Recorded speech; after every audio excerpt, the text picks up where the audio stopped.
Bom dia. Hoje nós vamos ensinar a quinta lição da revista Efésios, Filipenses e Filemão. São as cartas de Paulo. Então, hoje nós vamos estudar o mistério revelado em uma oração fervorosa. O apóstolo Paulo, ele tinha uma visão com muito cuidado e atenção à soberania de Deus. Ele nunca via as prisões como incidentes, ele não via as prisões como empecilhos, ele se via como uma parte integrante dos desígnios de Deus. Para ele, era propósito de Deus ele vivenciar isso. Então, no início do capítulo 3 de Efésios, nós lemos: Eu, Paulo, sou prisioneiro de Cristo Jesus. E ele tinha tanta certeza do plano de Deus nessa missão que ele não se considerava um prisioneiro de Nero. Ele se considerava assim, que Cristo tinha esse propósito na vida dele e por isso, tudo isso estava acontecendo. Então, vamos ler, vamos ficar bem atentos ao capítulo 3 de Efésios, porque nós vamos discorrer eles, iniciando por Efésios 3, de 1 a 3, que fala sobre o privilégio de Paulo. Quando nós lemos a palavra mistério, nós damos um sentido de algo oculto, não é? Mas esse mistério era um mistério revelado. Ele foi revelado para que o que estava oculto ao conhecimento humano fosse revelar a revelação de Deus. Então, vamos ler aqui Efésios 3, no versículo 6. Nós vamos caminhar mais um pouquinho. O mistério é que os gentios são cordeiros, membros do mesmo corpo e coparticipantes da promessa em Cristo Jesus por meio do Evangelho. Então, seria entender esse mistério da união dos gentios e judeus em Cristo, sendo o Evangelho manifestado a todos. Então, gentios seriam o quê? Cordeiros da mesma bênção, membros do mesmo corpo e coparticipantes da promessa. Não é isso?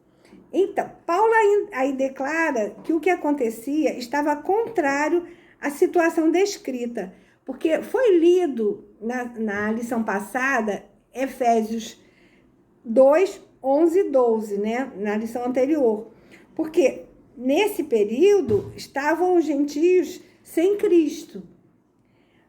Agora, se nós formos também fazer uma associação ao Antigo Testamento, nós vamos observar que ele tinha um propósito para os gentios.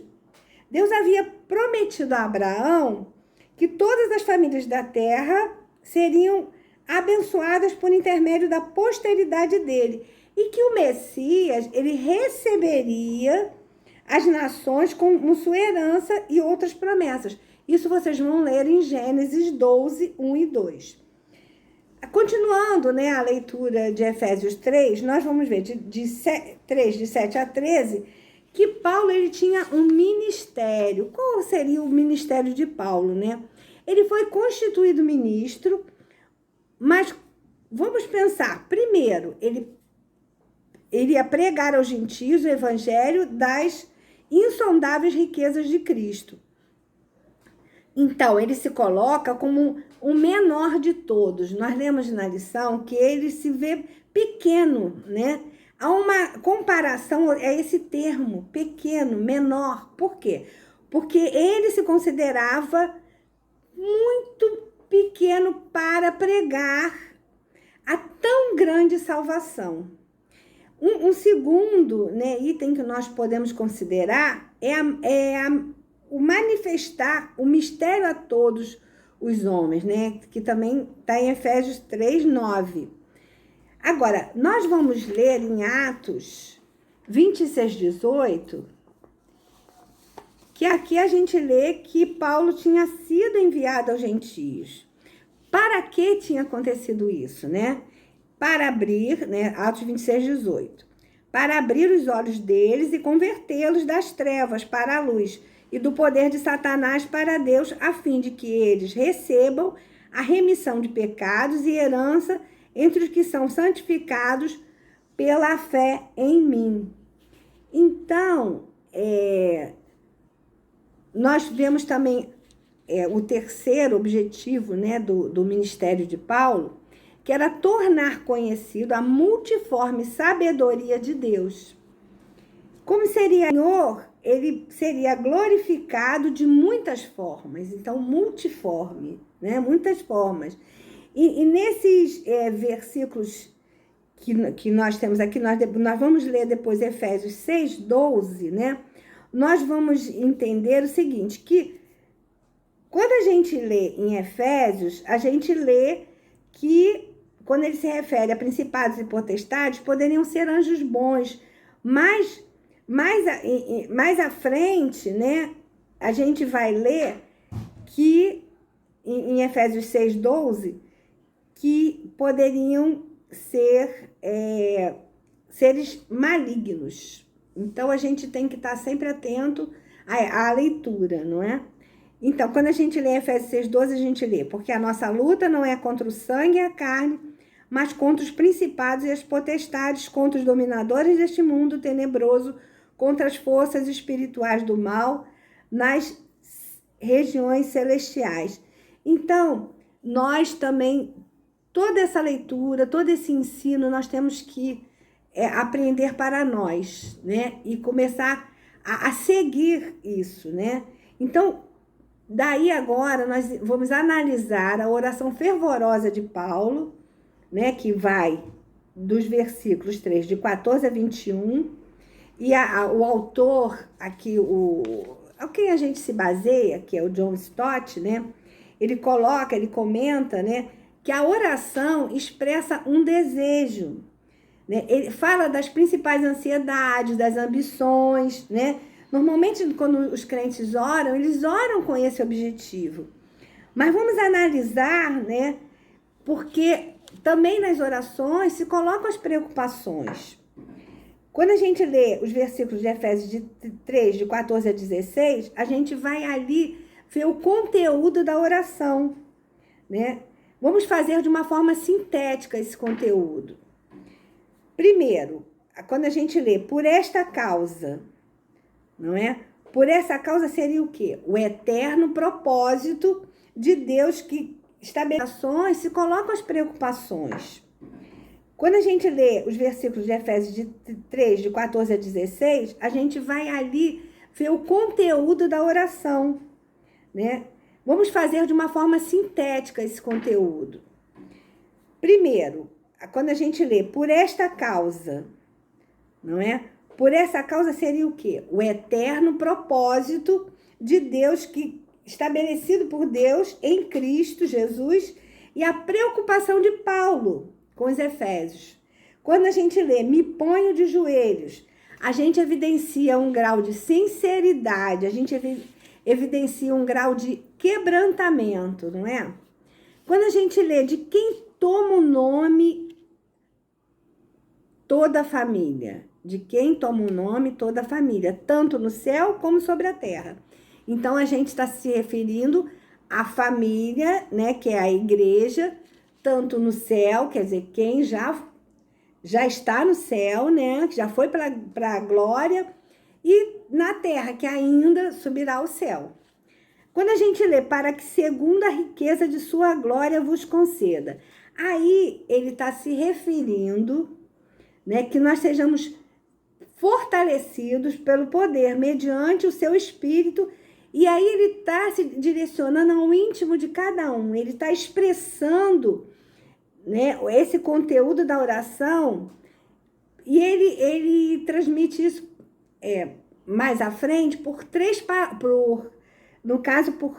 por 4 palavras, seria força, amor, compreensão e plenitude, né?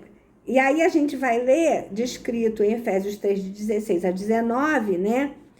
Quando ele está realmente tocando nesse ponto mais íntimo, né? O apóstolo Paulo ele vai se referir ao homem interior, né? Ao coração do homem. Aí nós podemos também fazer uma análise quando ele fala, habite Cristo no vosso coração. Ele quer o quê? Que Cristo, né, possa cada vez mais, né, permanecer em nós, né, e nós permanecermos nele. E E ele está se referindo ao coração dos Efésios. Mas nós sabemos também aos nossos corações, porque Deus reinará por completo em nós, na nossa vida, não é? E quando ele fala arraigados e alicerçados em amor, aí Paulo está comparando a vida do cristão a uma árvore bem enraizada e uma casa bem edificada, né? Ele até faz um comentário maior sobre isso, mas o amor é o fundamento. É aí que nós temos que ir nesse ponto, né? Ele é que vai estabilizar os alicerces. E nesse solo que nós estamos plantando a nossa vida. Agora, quando a gente lê conhecer o amor de Cristo, esse amor de Cristo ele é tão alto, e quanto mais alto nos céus, ele é tão profundo, quanto mais profundo é o abismo. Ele é tão largo o suficiente para abarcar o Oriente e o Ocidente, e também tão comprido para abranger Norte e Sul. Então, tudo isso nós temos que estar cientes, né? E o último item seria o tomados de toda a plenitude de Deus. Aí, isso nos dá um entendimento que ainda nós temos espaço para crescer, para nos enchermos do Espírito Santo, não é? Para continuar cada vez mais e chegar a atingir a plenitude do Espírito, né? E há uma conclusão agora, né, que nós vamos fazer da oração, mas antes, eu gostaria que vocês lessem Efésios 4:13, vocês leem, né? E nós vamos destacar que Deus, ele é poderoso para fazer, que são os versículos de Efésios 3, 20 e 21, que nós vamos terminar a nossa lição. Porque nesse a gente pensa, Deus é poderoso, ele vai fazer, mas o que ele desejar, né, no nosso coração, mas ele não está inativo, né? E nós precisamos perceber que ele é poderoso também para fazer o que pedimos. E não só o que pedimos, ele sabe o que pensamos, né? Ele lê os nossos pensamentos. Porque às vezes nós imaginamos coisas que ele nem... nós não falamos. Mas aí ele já sabe o que nós estamos querendo. E às vezes ele vai retornar a nós, né? Muito mais do que nós pedimos, pensamos, né? Por quê? Porque ele vai contemplar esse desejo dos nossos corações, porque as expectativas de Deus são muito mais altas.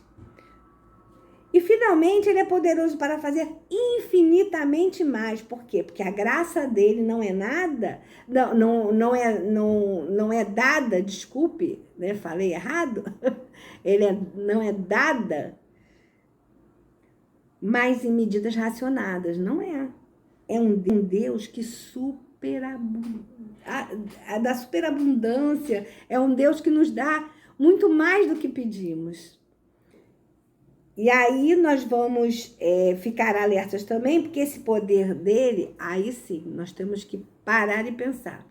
Esse poder, ele opera em nós à medida que nós buscamos esse poder. Então, é conforme o seu poder que opera em nós. Quer dizer, nós vamos ter que buscar esse poder, crescer mais e mais, porque aí nós seremos contemplados, né, com toda sorte de bênçãos em nossas vidas. Amém? Vamos terminar lendo o versículo 21 de Efésios 3, que diz: a ele seja a glória na igreja e em Cristo Jesus, por todas as gerações, para todo sempre. Amém?